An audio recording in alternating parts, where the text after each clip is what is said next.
Now, the badminton tournament at the 2020 Tokyo Olympic Games has come to a close.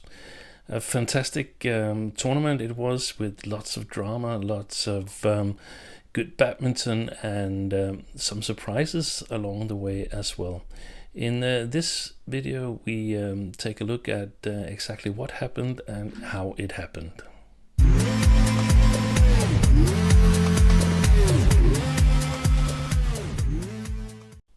In the mixed double, it was China who was the clear favorite, even though we hadn't seen the Chinese players for 16 months on the international circuit. It was still the two-time reigning world champions Jiang Ziwei and Huang Yaqiong who went into the tournament as the favorites.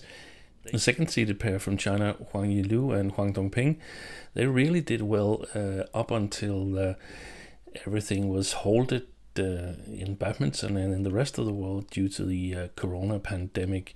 They were seeded second in this tournament and definitely also in the running for the medals. So was Yuta Watanabe and Arisa Higashino, the home favorite. Watanabe born only 10 kilometers away from the venue, the Musashino Forest Sports Plaza.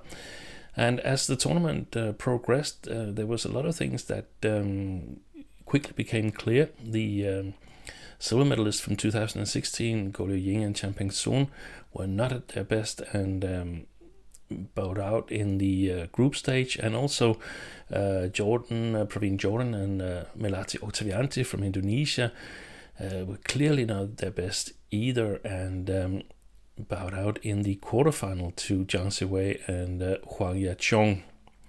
A pair that surprised me a little bit was Tang Chungman and Ziying Sweat. They have won World Championship silver before, and they found form again and reached the semifinal. Lost that match and also lost the bronze medal match to a very happy pair from Japan, Yuta Watanabe and Arisa Higashino. The final, the first of the badminton finals, there was a lot of good badminton, and they really gave each other a match, the two Chinese pairs. And there was a bit of a surprise as Huang Dongping and Wang Yilu, they actually ended up taking the title ahead of the world number ones Jiang Ziwei and Huang Yaqiong. And that is only the 16th match altogether that Jiang Ziwei and Huang Yaqiong has lost as a pair. Dongping and Wang Yilu, they had already sort of given us a warning, as they won the Japan Open back in 2019 in this very same venue. In the men's doubles, there was a couple of groups that were quite close, especially Group A with the overwhelming favorite Kevin Sukamuljo and Marcus Gideon. Totally according to plan, they defeated Lane and Wendy, and also Shetty and Ranki Reddy, the Indian combination with their new Danish coach, the former silver medalist from 2012, Matthias Bo. They sprung a surprise in the group stage when they defeated Wang Qilin and Li Yang, who then ended up in dire straits as they would have to beat Lane and Wendy and the world number ones Gideon and Sukamuljo, who had won the two previous tournaments played in this arena. But as we know, Wang Qilin and Li Yang, they ended up defeating the minions, and as we tend to say, the rest is history. They played a fantastic tournament, Wang Qilin and Li Yang. It was like they caught fire when they got out of jail in the group there and defeated the top seeds, and they never looked back and was absolutely convincing in quarterfinal, semifinal, and the final. And still very surprisingly to me that they were able to take the gold medal, even though they won 3 tournaments in January. But perhaps even more surprising, the magnificent way they played the tournament. And I mean, that was just outstanding to watch. It was a huge experience to watch their matches on their way to the gold medal. The runners-up, Twin Towers from China, I had them in my book. I thought they could do well in this tournament. They had a favorable draw and they were able to capitalize on it, but in the final they had to admit that they were just up against a pair that was better on the day when the final was played, and quite a bit better actually. Now, it's of course surprising that Indonesia ended up without medal, and one of the predictions I made before the tournament was that I was doubtful whether the older players would do well in this tournament, and I have to say that that prediction was totally wrong, because as we all know, Chen Long, he went on to reach the final in men's singles, and I also think Asan and Sechewan, they did well. They won their group in the group stage, and eventually lost out in the bronze medal match to Aaron Cha and So Woo Yik, who I think saved the tournament for the Malaysians, and really, really good performance by the Malaysian pair, who beat both the Indonesian pairs en route to their bronze medals. So I don't know how popular Flandy Lempele, the coach of the two Malaysians, are at the moment back in Indonesia. Well, he's got a bronze himself from 2004 in Athens, together with Eng Hian, who later on played a big role in the women's doubles tournament. The next final in the line was the women's single, and the women's singles group stage was quite uneventful. Everything went pretty much according to schedule. It was the seeds that progressed to the next stage in the group. After the group stage in women's singles, the drama started. Jiang Beiwen was up against He Bingjiao, and Jiang Beiwen, representing USA, she had a one-game lead over her, and was trailing by a couple of points in the second game when she unfortunately ruptured her Achilles and had to withdraw from the match. That sent He Bingjiao on to the quarterfinal, where she defeated home favorite Nozomi Okuhara, who had looked really good up until then. Won the All England, won Denmark Open back in October, and I had expected more from Nozomi Okuhara, but perhaps the circumstances, the pressure on the home favorites became a little bit too much. In the top of the draw, Chen Yufei saw off An Se-young, the young Korean, and another quarterfinal, Akane Yamaguchi was up against PV Sindhu. That was a match that I had anticipated very much, because I felt that Yamaguchi had a good chance of doing well here on home soil. But PV Sindhu, she raised her game like she always does at these major events. She raised her game and saw off Yamaguchi to book a spot in the semifinal against Tai Tzu-ying. Tai had been on a tough task in her quarterfinal with a very close match against Ratchanok Intanon, who was devastated when Tai eventually won in 3 hard-fought games, and I guess Ratchanok felt that it could be difficult for her to ever win an Olympic medal. In the semifinal stage, Chen Yufei won the all-Chinese battle against He Bingjiao, whilst Tai Tzu-ying proved too good for PV Sindhu this time, so no going one place better than she did in 2016 when the Indian star won the silver medal. Bronze medal against He Bingjiao, and that was a win for PV Sindhu, and I must say that I admire the way that she's able to peak at these major tournaments.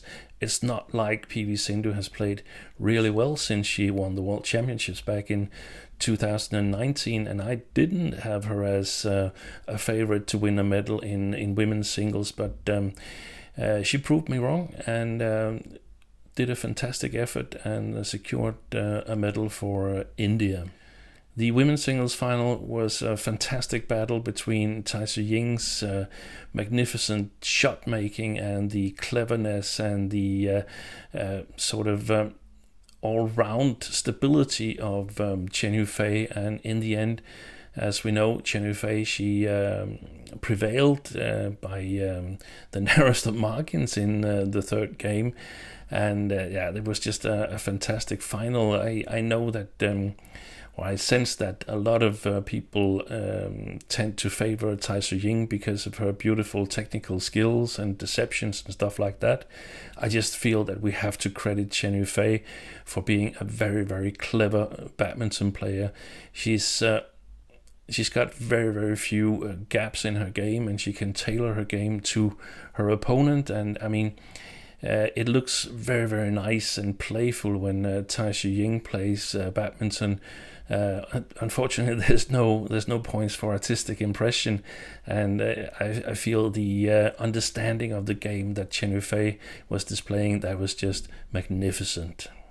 In women's doubles, I think everybody had a bit of a shock on day one when they saw Sayaka Hirota with a huge Donjoy knee brace on her right knee. It turned out that Hirota had suffered an ACL injury approximately a month before the beginning of the Olympic Games, and that of course made things a lot more difficult for her. They were the top seeds and amongst the favorite to, if not a gold medal, then at least a medal in the women's doubles. Hirota and Fukushima, they were in a very difficult group with Cho and Lee from Malaysia and Poli and Rahayu from Indonesia. And they did well and qualified for the quarterfinal stage, even though it was clear that Sayaka Hirota was not moving freely and was not at her best. They could, however, not do anything against Poli and Rahayu, who sort of took over the top seed of Hirota and Fukushima, and that perhaps became decisive later on. In one of the other groups, there was also drama when Thyssen Fruergaard from Denmark defeated the fourth seed Lee So-hee and Shin Chung-chan in the second round of the group matches. But Lee and Shin, they came back to defeat Du Yue and Li Yinhui from China, who I had great expectations for. So Li and Shin topped that group. They got a fairly easy draw in the quarterfinal up against Dutch representatives Selena Peek and Xiao Zhane, and without much difficulties progressed to the semifinal. In the other quarterfinals, Kim and Kong, they had the most exciting match against double world champions Matsumoto and Nakahara.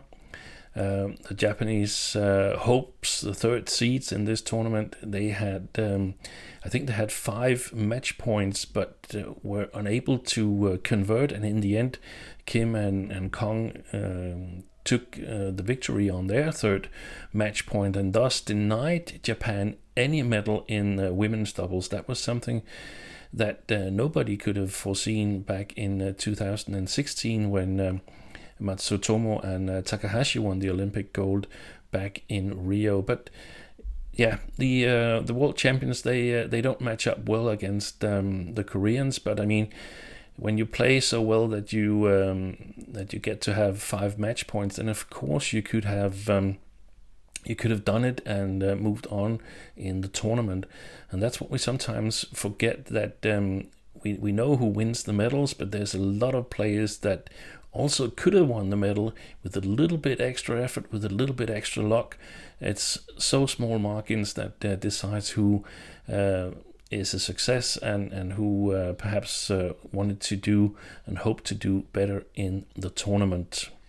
Semi-final stage, Poli and Rahayu were clearly the better player against Lee and Shin, and thus secured Indonesia the first ever medal in women's doubles. The question was whether it was going to be gold or silver. Chen Qingchen and Jia Yifan in the other half of the draw, they defeated Kim and Kong, and in the bronze match, Kim and Kong secured a medal for Korea, who's won a medal in badminton in all previous Olympic Games. That's quite a record in my opinion. Now the final, I had Chen Qingchen and Jia Yifan as rather big favorites, but Rahayu and Poli, they wanted it differently.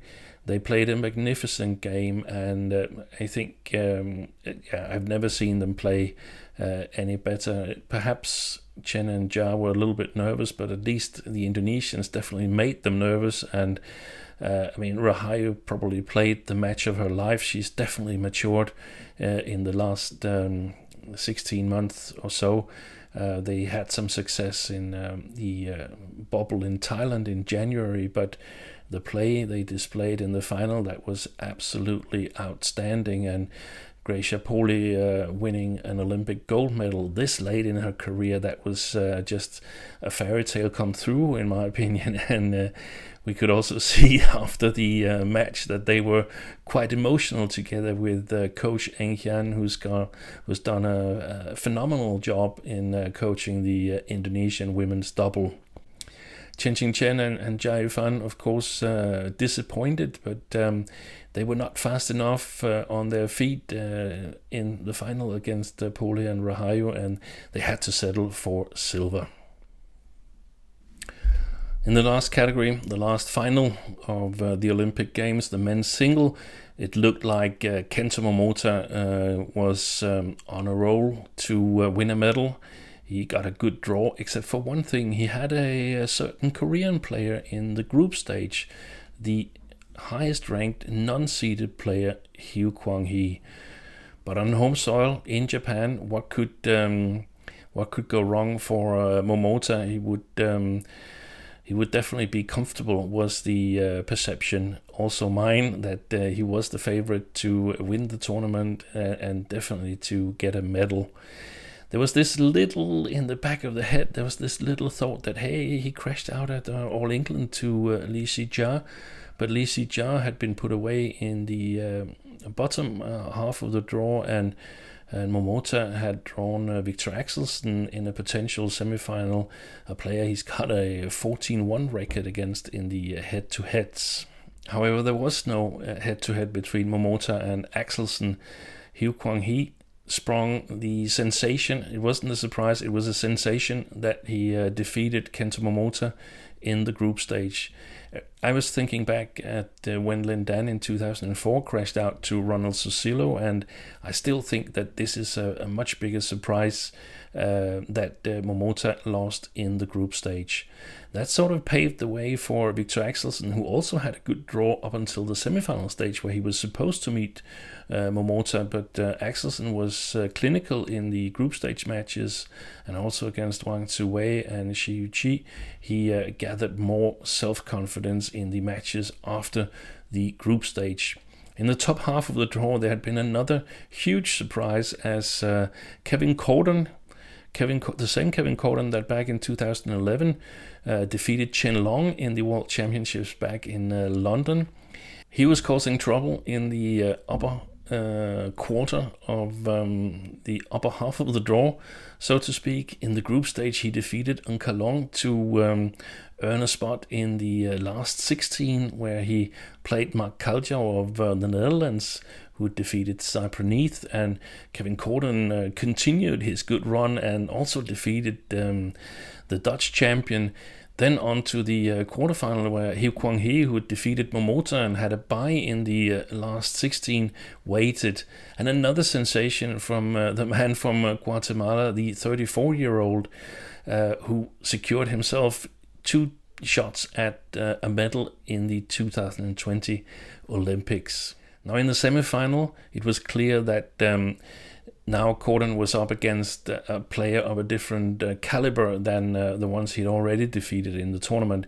He'd done well, defeated Ng Kalong, Hugh Kwang-hee, Mark Kaljau, but now he was up against the big boys, Victor Axelsen, and he was still able to shake Axelsen a little bit in the first game that he lost 21-18, but in the second, there was no doubt that the Dane was going to secure a medal of a higher caliber than the one he got back in Rio 2111 for the Dane. In the bottom half of the draw, there was a lot of strong players gathered. Anders Antonsen, Anthony Ginting, Li Xijia, Zhou Jinqian, and Chen Long, whom we hadn't seen for 16 months and really didn't play that well back in 2020 in the All England. That was the last tournament where we saw the Chinese player.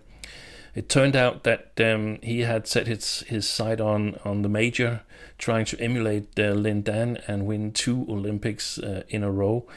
He defeated first Li Xijia, then Zhou Jianqian, then Anthony Ginting, who on his own hands defeated Anders Antonsen in a hard-fought quarterfinal as well. So there was lots of competition in the lower part of the draw, and eventually Chen Long used all his experience in the semifinal against Anthony Ginting to book a spot in his second ever Olympic final.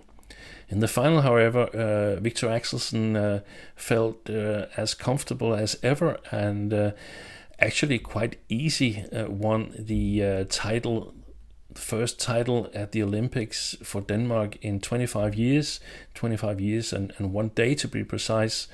That was back when Paul-Erik Høyer in 1996 won the Olympic gold in Atlanta. So very fitting that Høyer was one who handed over the mascot to Victor Axelsen after the victory, and they could watch the Danish flag rise to the top at the Musashino Forest Sports Plaza.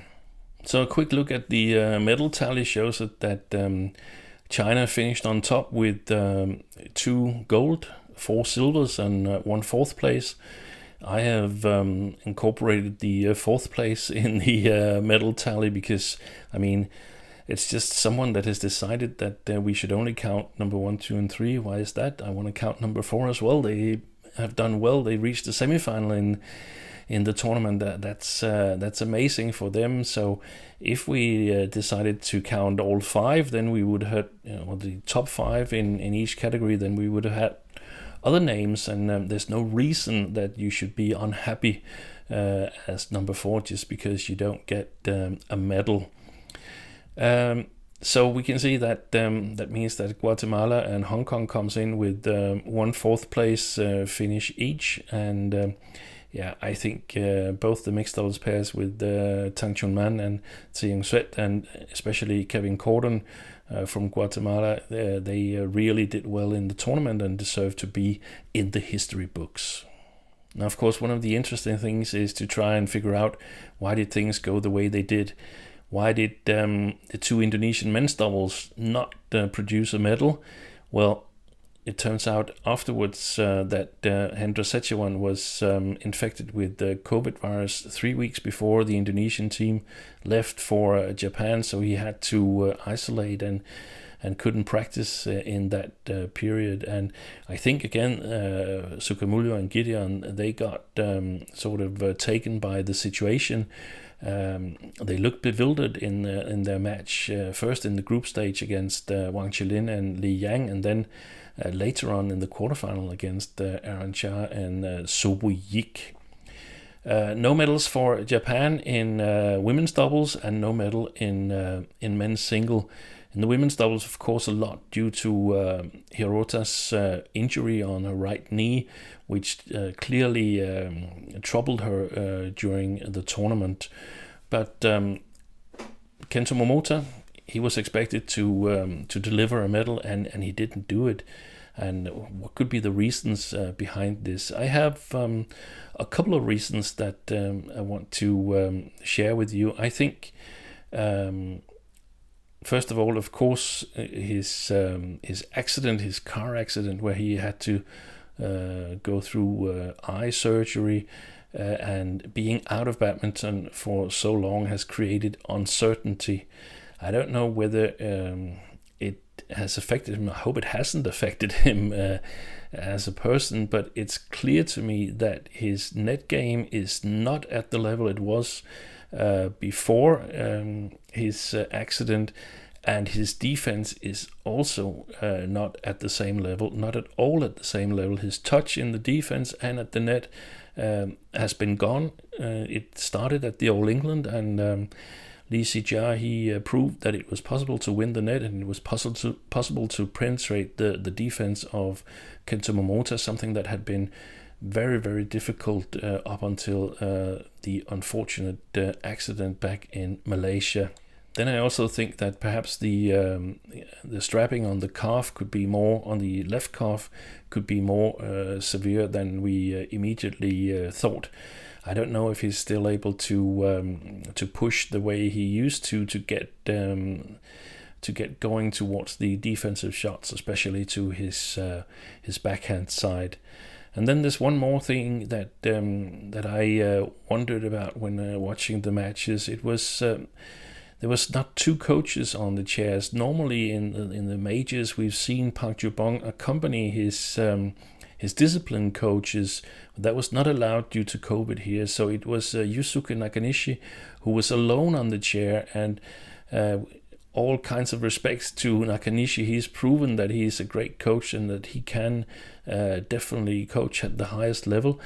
I just feel that this was a different situation. He hasn't practiced in those situations. We haven't seen Momota in this kind of trouble so early, and possibly also in trouble in terms of the mental state, where nerves, I think, got to him. And there's no one to discuss it with. The head coach is not there like he's normally when the matches are important. So I just feel that this situation could be a situation that we've underestimated a little bit with the Japanese team, that you were only allowed to have one coach, and that Nakanishi has not really been in a whole lot of difficult trouble situations where the shit has hit the fan, so to speak, and he's really had to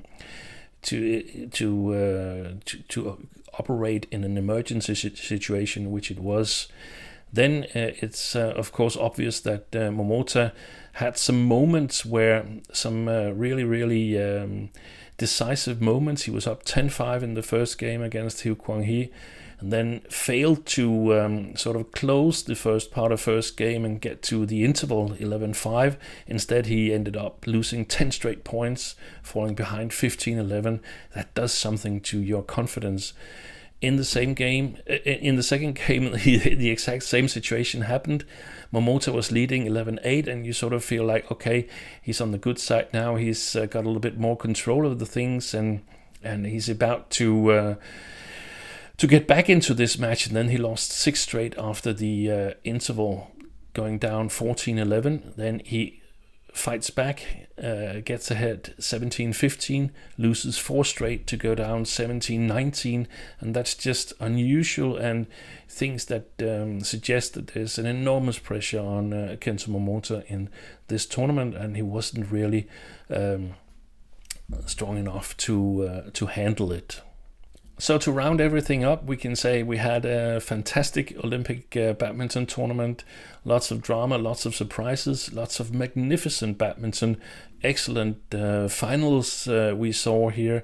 And we can say that China definitely were competitive even after 16 months out of the international circuit. Chinese Taipei did extremely well and won a gold and a silver medal, the first ever medals for Chinese Taipei at Olympic badminton.